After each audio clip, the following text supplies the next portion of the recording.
తన బృందంతో పంచుకుంటే వారు ఏమంటున్నారు? సువార్త వారికి ప్రకటించుటకు దేవుడు మమ్మల్ని పిలిచాడు అన్నాడు.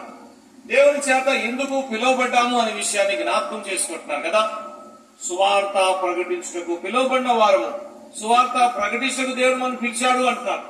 వారు వెళ్లారు, అలాగే సువార్తను ప్రకటించారు. దేవుడు కార్యం అక్కడ జరిగింది. ఫిలిప్పీ పట్టణంలో వచ్చారు, సువార్తను ప్రకటించారు. అక్కడ సంఘము స్థాపించబడింది. విశ్వాసులైన మనము ఈ విషయాన్ని మర్చిపోకూడదు. మనము కూడా ఇదే బాధ్యత కలిగి ఉన్నాం. మనము కూడా యేసు ప్రభు సువార్తని ప్రకటించేవారుగా ఉన్నాం. మనము కూడా యేసు ప్రభు కొరకై పనిచేసేవారుగా ఉన్నాం.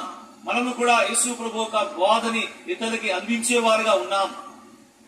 ఒక మాటలో చెప్పాలంటే మనము కూడా అపోస్తుల వలె మన తరములో పనిచేసే బాధ్యులై ఉన్నాం. అపోస్తులనే బిరుదు పెట్టుకుంటే సరిపోదు, అది ఈ కాలానికి చెందదు. గాని అపోస్తుల యొక్క మాదిరిని అనుసరించడము ఎంతో అవసరమైంది అనే విషయాన్ని మనం జ్ఞాపకం చేసుకుంటున్నాం. అలాగైతే ఇప్పుడు అపోస్తుల కార్య గ్రంథంలో మనం వస్తాం. ఆ మొదటి అధ్యాయం మీకు సమయం ఉన్నప్పుడు చదవండి. అధ్యాయం నుంచి కొన్ని మాటలు మనము కలిసి ధ్యానించుకుందాం. అపోస్తుల కార్య గ్రంథం మొదటి అధ్యాయంలోకి వస్తే మనకి జ్ఞాపకం ఉండడానికి ఇలాగా నేను విభజించాను, లేకపోతే ఇలాగా ఈ అధ్యాయాన్ని మనం అర్థం చేసుకోగలము. అపోస్తుల కార్య గ్రంథము మొదటి అధ్యాయంలో నలుగురు మాట్లాడుతా కనబడుతున్నారు. There are 4 speakers. అపోస్తుల కార్య గ్రంథం మొదటి అధ్యాయంలో నలుగురు మాట్లాడుతా కనబడుతున్నారు. ఇక్కడ పాంప్లెట్ లో కూడా 4 పేర్లు ఇచ్చారు కదా, అలాగా నలుగురు మాట్లాడుతున్నారు. There are 4 speakers. చూద్దాం ఆ నలుగురిని. మళ్ళా అపోస్తుల కార్య గ్రంథం మొదటి అధ్యాయం మొదటి వచనాన్ని చదువుకున్నాం.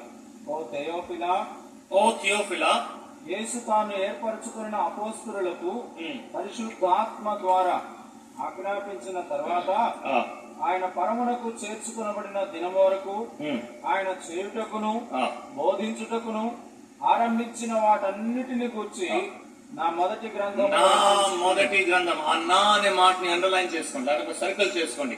నా మొదటి గ్రంథంలో రచించుకుని అన్నాడు కదా. ఈ నా అనే వ్యక్తి ఎవరు? లూకా. Very good. ఈ నా అనే వ్యక్తి ఎవరు చెప్పండి? లూకా. కాబట్టి ఫస్ట్ స్పీకర్ ఈస్ లూక్. లూకా మొదటి మాట్లాడే వ్యక్తిగా కనబడుతున్నాడు. నా అనే మాట లూకా. 8వ వచనాన్ని చదువుకుందాం, చూడండి. అదే అధ్యాయం 8వ వచనం. ఆయనను పరిశుద్ధాత్మ మీ మీదికి వచ్చినప్పుడు మీరు శక్తి నొందెదరు గనుక మీరు యెరూషలేములోను యూదయ సమరయ అంతటను భూదిగంతముల వరకును నాకు సాక్షి